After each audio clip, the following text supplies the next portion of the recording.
सभी को नमस्कार। अपन पढ़ रहे थे methods of synthesis of aldehyde and ketones, aldehyde और कीटोन के संश्लेषण की विधियां।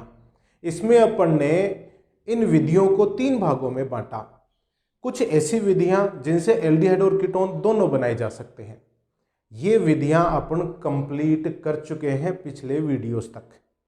फिर दूसरे नंबर पे कौन सी विधियां हैं? वे विधियां जिनसे सिर्फ एल्डिहाइड बनाए जा सकते हैं। और तीसरे प्रकार की वे विधियां जिनसे सिर्फ कीटोन बना सकते हैं। तो आज अपने इस वीडियो में वे विधियां पढ़ेंगे जिनसे सिर्फ एल्डिहाइड बनते हैं और वे विधियां पढ़ेंगे जिनसे सिर्फ कीटोन बनाए जा सकते हैं। साथ ही अपन देखेंगे एल्डिहाइड और कीटोन के भौतिक गुण। तो देखिए, आज का जो अपना टॉपिक है वो क्या है? दूसरे प्रकार के इसके संश्लेषण की विधियां, जिसको अपन कह रहे हैं methods of synthesis of aldehydes only.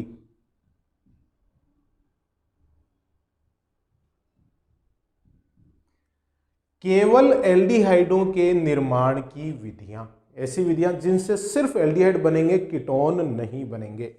तो इसमें फर्स्ट देखिएगा, by reduction of alkene nitrile, या मैं यो बोलूं एल्किल साइनाइड। एल्किल साइनाइडों के अपचयन द्वारा, देखिए हेडलाइन जो मैं यहां पे लिख रहा हूं वो इंग्लिश में लिख रहा हूं। जो हिंदी मीडियम के स्टूडेंट हैं, मैं जो बोल रहा हूं वो आप हिंदी में लिख सकते हैं। एल्केन नाइट्राइल के अपचयन द्वारा, ये एक नाम वाली अभिक्रिया है जिसे अपन कहते हैं स्टीफेन रिएक्शन। स्टीफेन अभिक्रिया के नाम से इसको जानते हैं। करते क्या है इसमें? देखिएगा, यहां मैंने लिया एल्केन नाइट्राइल बोल दो चाहे एल्किल साइनाइड बोल दो, ये है एल्केन नाइट्राइल।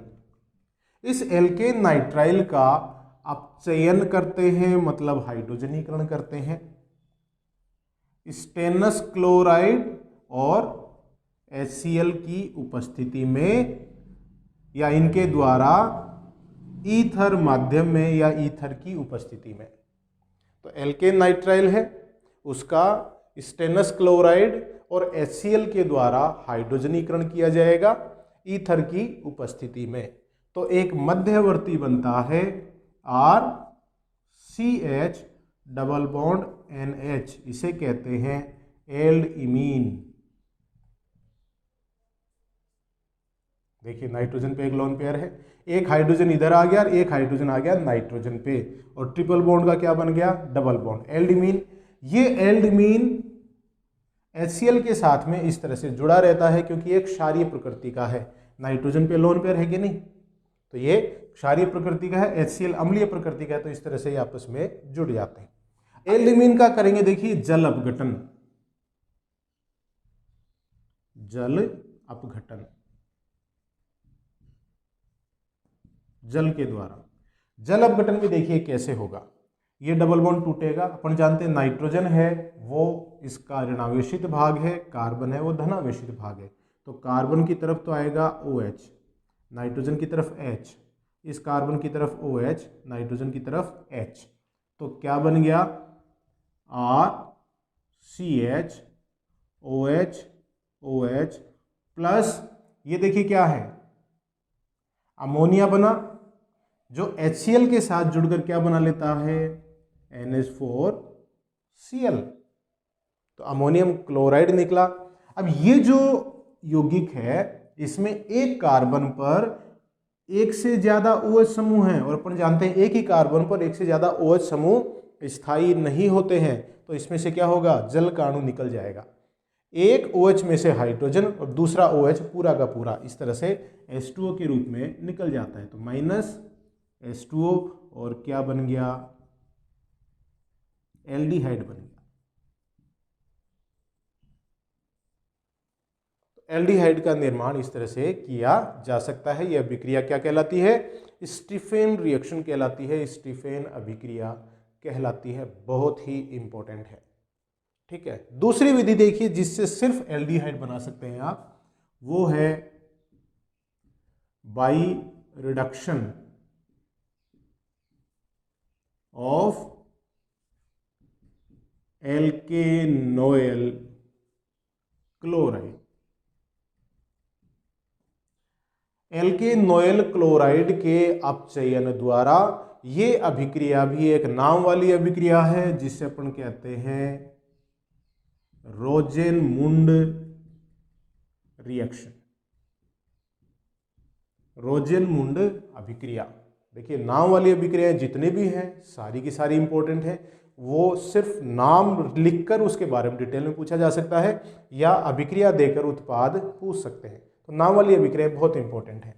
तो देखिए क्या करते हैं, ये है RCOCl, एल्केनोइल क्लोराइड।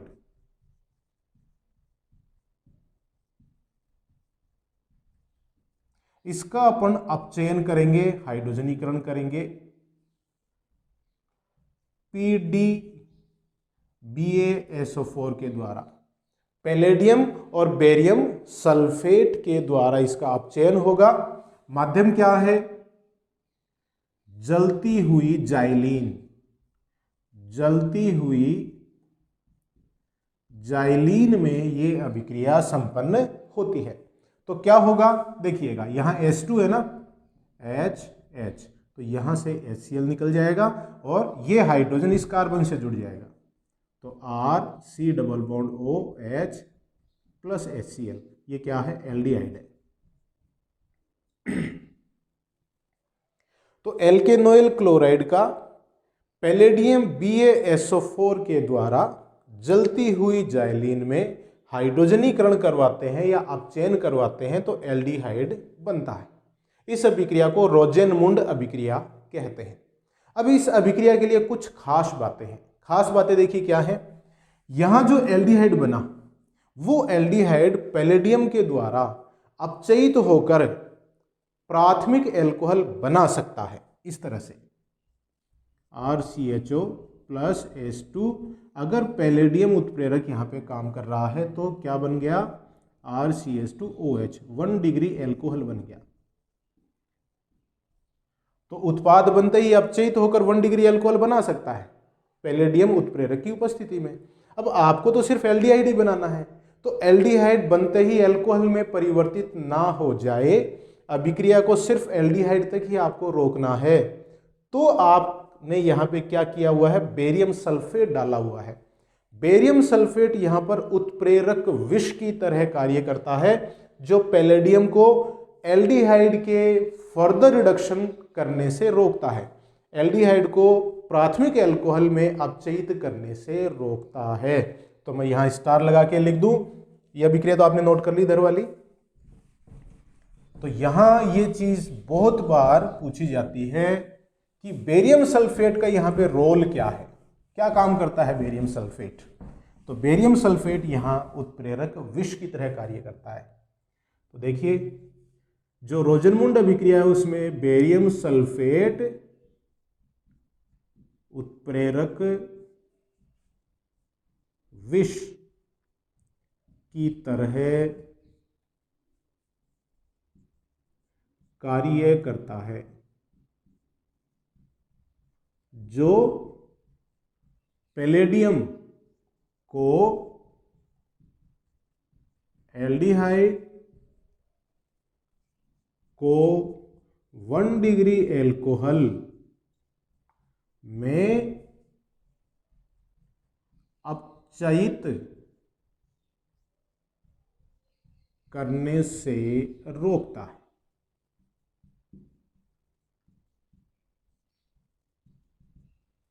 यह बेरियम सल्फेट का रोल है इस अभिक्रिया में। तो ये इसकी विशेष बात हो गई, पैलेडियम तो उत्प्रेरक है और बेरियम सल्फेट उत्प्रेरक विष है। अब एक और विशेष बात है कि रोजेनमुंड अभिक्रिया द्वारा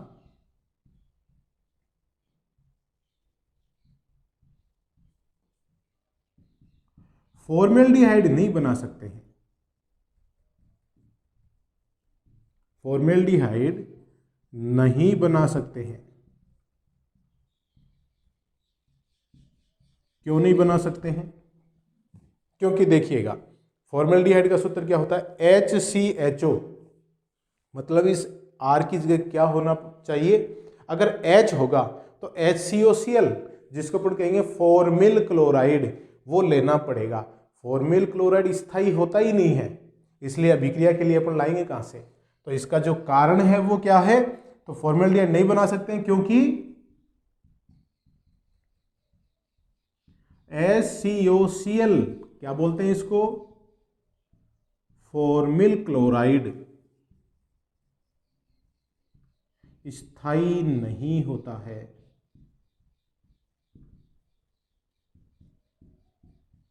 और जो स्थायी नहीं होता है उसका अपन भंडारण नहीं कर सकते हैं, उसको स्टोर नहीं कर सकते हैं, तो अभिक्रिया के लिए अपन लाएंगे कहाँ से? तो रोजेनमुंड अभिक्रिया के द्वारा फॉर्मेल्डिहाइड नहीं बना सकते हैं, उच्चतर एल्डिहाइड आप बना सकते हैं।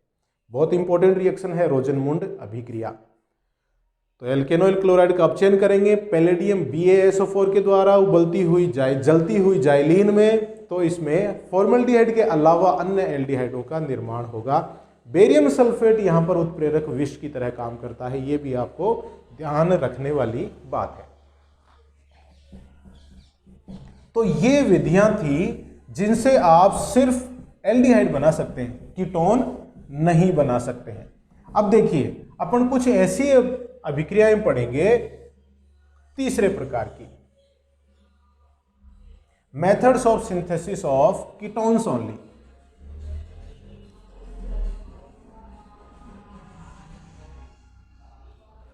केवल कीटोनों के निर्माण की विधियां, ऐसी विधियां जिनसे सिर्फ और सिर्फ कीटोन बनाए जा सकते हैं, एल्डिहाइड नहीं बनाए जा सकते हैं। तो देखिएगा कौन सी है वो, by hydrolysis of acetoacetic ester और its alkyl derivative. Acetoacetic ester के जल अपघटन द्वारा या इसके एल्किल व्युत्पन्न के जल अपघटन द्वारा अपन कीटोनों का निर्माण कर सकते हैं। अब देखिए एसिटो एसिटिक एस्टर क्या है? एसिटिक एस्टर क्या होता है? CH3 C double bond O C2H5, ये एस्टर है, एसिटिक एस्टर है, एसिटिक एसिड से बना हुआ एस्टर है। अब इसमें एक शब्द और आ गया एसिटो। एसिटो होता है CH3CO, तो जो CH3 वाला भाग है एसिटिक एस्टर में, उसमें एक हाइड्रोजन की जगह आप अगर इसमें एसिटो समूह जोड़ दें तो ये CH3CO वाला भाग क्या है? एसिटो है। तो ये हो गया एसिटो एसिटिक एस्टर। एसिटो एसिटिक एस्टर इसको कहते हैं। इसका एक नाम और है एथिल एसिटो एसिटेट या एथिल एसिटो एसिटेट। इसका अपन जल अपघटन करेंगे तन्नु क्षार की उपस्थिति में, मतलब आप लेंगे तन्नु KOH ले लिया आपने, तो तन्नु क्षार की उपस्थिति में इसका जल अपघटन करेंगे तो देखिए क्या बनेगा। ये जो सक्रिय मिथाइलिन समूह है, यहाँ पे जो CH2 समूह है इसको कहेंगे सक्रिय मिथाइलिन समूह, इसका और CO वाला जो भाग है इसके मध्य जो बंध है वो टूटेगा। यहाँ से CO और OC2H5 वाला भाग है उसके मध्य बंध टूटता है। होगा क्या? इधर H यहाँ OH, इधर H इधर OH, इस तरह से टूटेगा। तो देखिए क्या बना, इस CH2 के साथ में H जुड़ गया तो CH3 C double bond O CH3, ये हो गया एक प्रकार का उत्पाद। क्या है ये? एसीटोन। दूसरे प्रकार का उत्पाद देखिए C2H5OH, C2H5OH मतलब एथेनॉल। तो एथेनॉल भी बना सह उत्पाद के रूप में। और तीसरा बना इसके बीच में, देखिए H2, 2 हाइड्रोजन है और कार्बन के साथ 3 ऑक्सीजन है, तो H2CO3 कार्बोनिक एसिड। ये चूंकि अम्ल है और माध्यम है KOH, तो H2CO3 जो बना वो बनते ही KOH के साथ क्रिया करेगा और क्या बना लेगा, K2CO3 + 2H2O, ये बन जाएगा। तो पोटेशियम कार्बोनेट इसमें H2CO3 के स्थान पे क्या बनेगा, पोटेशियम कार्बोनेट बनेगा सह उत्पाद के रूप में। तो इस तरह से एसिटो एसिटिक एस्टर है, उससे आपने क्या बना लिया, एसीटोन बना लिया। अब अगर आप एसिटो एसिटिक एस्टर का एल्किल व्युत्पन्न लेते हैं, तो एल्किल व्युत्पन्न देखिए, ये तो एसिटो एसिटिक एस्टर है, अब इसका एल्किल व्युत्पन्न मतलब इसमें जो ये सक्रिय मिथाइलिन समूह वाला भाग है, इसके हाइड्रोजनों की जगह अगर एल्किल समूह है तो देखिए क्या होगा, तो CH3 C double bond O, ये एसिटो वाला भाग हो गया, CH सक्रिय मिथाइलिन समूह में यहां पे हाइड्रोजन की जगह R लगा दिया, CO O C2H5, वही तनु क्षार ले रहे हैं आप, मतलब KOH ले रहे हैं, ये बंध टूटेगा, ये बंध टूटेगा, यहाँ H, यहाँ OH, यहाँ OH और यहाँ पे H। तो देखिए एक तो ये बन गया CH3 C double bond O CH2R, इस CH2 के साथ में R जुड़ा हुआ है पहले से ही, CH2 समूह हो गया, ये है कीटोन, प्लस एथेनॉल C2H5OH, और यहां से जो H2CO3 है वो KOH से क्रिया करके K2CO3 बनाएगा और H2O निकल जाएगा, तो कीटोन बन गया। तो एसिटो एसिटिक एस्टर ले लो, चाहे उसका कोई एल्किल व्युत्पन्न ले लो, तनु क्षार की उपस्थिति में जब उसका जल अपघटन करेंगे तो कीटोनों का निर्माण होता है, इससे अपने एल्डिहाइड नहीं बना सकते हैं। तो ये है methods of synthesis of ketones only. तो देखिए अपन ने 3 प्रकार के संश्लेषण की विधियां कंप्लीट कर ली। वे विधियां जिनसे एल्डिहाइड कीटोन दोनों बना सकते हैं, वे विधियां जिनसे सिर्फ एल्डिहाइड बना सकते हैं, और वे विधियां जिनसे सिर्फ कीटोन बनाए जा सकते हैं। तो ये विधियां, संश्लेषण की विधियां अपन कंप्लीट कर चुके हैं।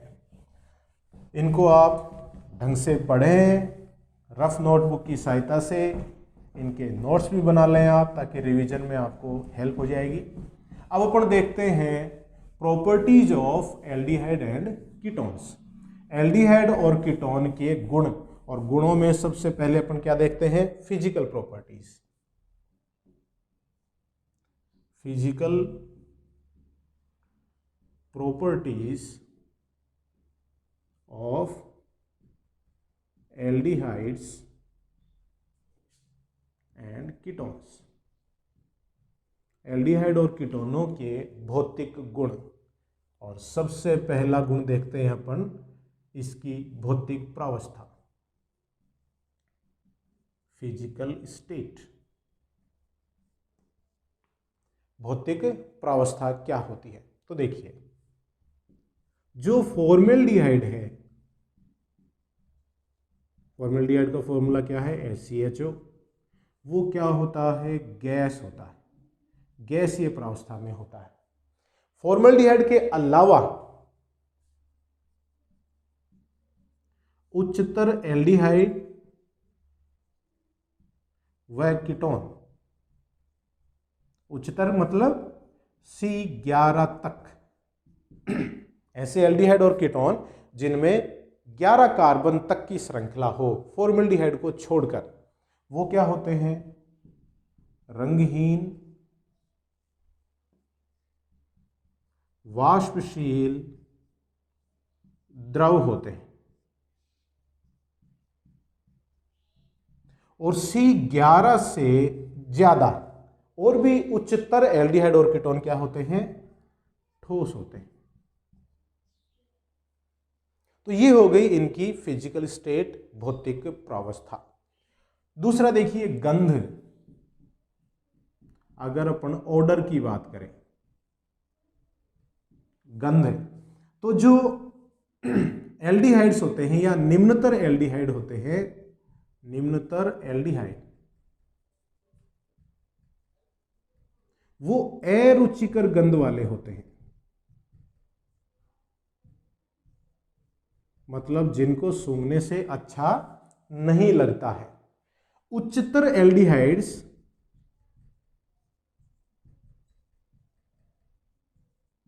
फलों के समान गंध वाले होते हैं।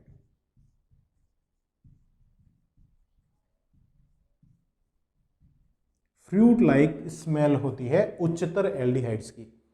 अब जो कीटोन्स हैं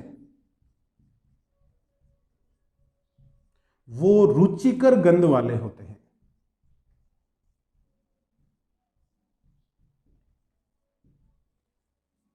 रुचिकर गंध होने के कारण जो कीटोन्स है उनका उपयोग सेंट बनाने में किया जाता है, परफ्यूम बनाने में किया जाता है। कीटोन आपने कहीं देखा है? कीटोन की सुगंध आपने कभी महसूस करी है? देखिए नेल पॉलिश होती है, नेल पॉलिश, उस नेल पॉलिश का जो रिमूवर आता है वो कीटोन ही होता है, एसीटोन होता है वो। तो नेल पॉलिश या नेल पॉलिश रिमूवर को आप सूंघ के देखिए, वो एसीटोन की स्मेल है, तो आपको पता चल जाएगा कि स्मेल इसकी कैसी है। तो कीटोन है वो रुचिकर गंध वाले होते हैं। अब देखिए अपन देखते हैं इसके क्वथनांक। तीसरा इसका जो भौतिक गुण है वो है बॉइलिंग पॉइंट। बॉइलिंग पॉइंट, अब बॉइलिंग पॉइंट में देखिए कि एल्डिहाइड और कीटोन दोनों में ही C डबल बॉन्ड O ये समूह पाया जाता है, और अपन जानते हैं ये समूह ऑक्सीजन की उच्च विद्युत ऋणता के कारण ध्रुवीय प्रकृति का है। तो ये ऑक्सीजन आंशिक ऋणावेशित भाग है इसका, और कार्बन है वो आंशिक धनावेशित भाग है। ध्रुवीय प्रकृति का होने के कारण विभिन्न अणुओं के द्विध्रुवों के मध्य आकर्षण बल उत्पन्न हो जाते हैं इस तरह से। C डबल बॉन्ड O ये आंशिक धनावेशित भाग है, ये आंशिक ऋणावेशित भाग है, और ये मैं दूसरा अणु ले लेता हूँ, ये आंशिक धनावेशित भाग, ये आंशिक ऋणावेशित भाग। इस तरह से अपन बहुत सारे अणु इसमें लेंगे, ये धनावेशित भाग, ये ऋणावेशित भाग। तो एक अणु के द्विध्रुवीय जो हिस्सा है या ध्रुवीय हिस्सा है उसके धनावेशित भाग दूसरे अणु के ऋणावेशित भाग के साथ इस तरह से आकर्षण बल द्वारा ये जुड़ जाते हैं, अंतराणुओं का आकर्षण बल के द्वारा। इस आकर्षण बल के कारण जो एल्डिहाइड और कीटोन हैं उनके क्वथनांक समान अणुभार वाले एल्केनों से ज्यादा होते हैं। तो जब एल्डिहाइड कीटोनों की तुलना एल्केनों के साथ की जाती है तो अपन कहेंगे कि एल्डिहाइड कीटोन के क्वथनांक एल्केनों से ज्यादा है। अब अगर इनकी तुलना एल्कोहल से करें तो एल्कोहलों में क्या होता है? एल्कोहलों में अंतरा अणुक हाइड्रोजन बंध पाए जाते हैं इस तरह से, और अपन जानते हैं कि ये जो वांडरवाल बल कार्बोनिल यौगिकों में है ये हाइड्रोजन बंधों की तुलना में दुर्बल होता है। तो एल्कोहलों की तुलना में एल्डिहाइड और कीटोन के क्वथनांक कम होते हैं। तो मैं एक सीरीज लिख दूं, एल्केनों से तो इनके क्वथनांक क्या हो गए? एल्डिहाइड्स एंड कीटोन्स के क्वथनांक बिंदु ज़्यादा है, लेकिन एल्कोहल से कम होते हैं। ठीक है, तो ये इनका क्रम हो गया क्वथनांक का। अब अगर एल्डिहाइड और जो कीटोन है उनके जैसे जैसे कार्बनों की संख्या बढ़ती है, अणुभार बढ़ता है, तो अणुभार बढ़ने के साथ इसके क्वथनांक भी बढ़ते हैं। जैसे जैसे अणुभार बढ़ते हैं इनके क्वथनांक भी बढ़ते हैं अणुभार के साथ। अब एल्डिहाइड और कीटोनों की आपस में तुलना करें तो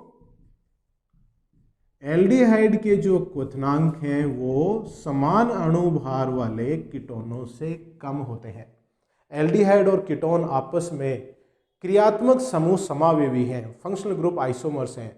तो समान अणुभार वाले एल्डिहाइड और कीटोनों की बात करेंगे तो कीटोनों के क्वथनांक हैं वो एल्डिहाइडों से ज़्यादा होते हैं। क्लियर है चीज़? तो ये है इसका बॉइलिंग पॉइंट। नेक्स्ट देखिएगा, अपन देखते हैं इसका जल में विलेयता, सोल्यूबिलिटी। विलय तक की अपन बात कर रहे हैं। तो जो निम्नतर एल्डिहाइड और कीटोन है, निम्नतर एल्डिहाइड कीटोन का मतलब निम्नतर एल्डिहाइड्स एंड कीटोन्स, मैं बात कर रहा हूं C4 कार्बन तक या इससे नीचे, 4 कार्बन तक के एल्डिहाइड और कीटोन जल में विलयशील हैं, जल में विलयशील हैं या विलय हैं। कारण क्या है कि ये जल के साथ हाइड्रोजन बंध का निर्माण कर लेते हैं। कैसे? जैसे देखिए ये एल्डिहाइड है, इसमें ऑक्सीजन क्या है, आंशिक ऋणावेशित भाग, कार्बन है वो आंशिक धनावेशित भाग है। ये ऋणावेशित भाग क्या करेगा, जल के अणु के साथ इस तरह से हाइड्रोजन बंध बना लेगा, क्योंकि जल में जो हाइड्रोजन है वो आंशिक धनावेशित भाग है और ऑक्सीजन है वो आंशिक ऋणावेशित भाग है। तो इस तरह से ये आकर्षण बल हो गया विपरीत आवेशों के मध्य, इसे अपन कहेंगे हाइड्रोजन बंध। वैसे ही कीटोन भी बना लेगा, ये कीटोन है, तो कीटोन भी जल के साथ इस तरह से हाइड्रोजन बंध का निर्माण कर लेता है। तो अंतराणुक हाइड्रोजन बंधों के कारण निम्नतर एल्डिहाइड और कीटोन है वो जल में विलयशील है। लेकिन जैसे जैसे अणुभार बढ़ता है, मतलब इसका जो एल्किल समूह वाला भाग है, ये वाला भाग जो कि जल प्रतिकर्षी भाग है, क्योंकि यह ध्रुवीय भाग है, तो अणुभार बढ़ने के साथ इनकी जल में विलयता कम होती चली जाती है। अतः अपन कहेंगे C5 या उच्चतर एल्डिहाइड्स एंड कीटोन्स जल में अल्प विलय या अविलय होते हैं।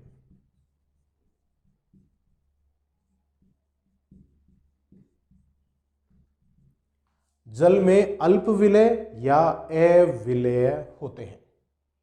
ठीक है, 4 कार्बन तक के एल्डिहाइड कीटोन जल में विलय हैं अंतराणुक हाइड्रोजन बंधों के कारण, इससे उच्चतर एल्डिहाइड कीटोन जल में अविलय होते हैं। लेकिन एल्डिहाइड और कीटोन हैं वो कार्बनिक विलायक एल्कोहल व ईथर में विलय होते हैं। एल्डिहाइड्स एंड कीटोन्स कार्बनिक विलायकों में विलय होते हैं।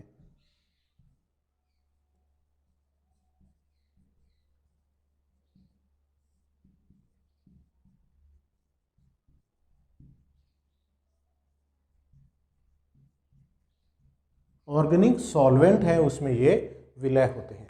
तो ये थे physical properties of aldehyde and ketones. Next video में अपन पढ़ेंगे इसकी केमिकल प्रॉपर्टीज कि एल्डिहाइड और कीटोन है उनकी मुख्य अभिलाक्षणिक अभिक्रियाएं क्या होती हैं। बहुत ही इंपॉर्टेंट चीज है, अपन देखेंगे कि इसकी मुख्य अभिलाक्षणिक अभिक्रिया क्या है। नाभिक स्नेही योगात्मक अभिक्रिया, कौन कौन सी अभिक्रियाएं हैं, क्या एग्जाम्पल्स हैं उसमें, कैसे अपन एल्डिहाइड कीटोन्स को पहचानेंगे, वो अपन पढ़ेंगे नेक्स्ट वीडियो में। तब तक के लिए हाथ धोते रहिए, सुरक्षित रहिए, परिवारजनों का ध्यान रखिए, मेरे वीडियोस देखते रहिए। बहुत बहुत धन्यवाद।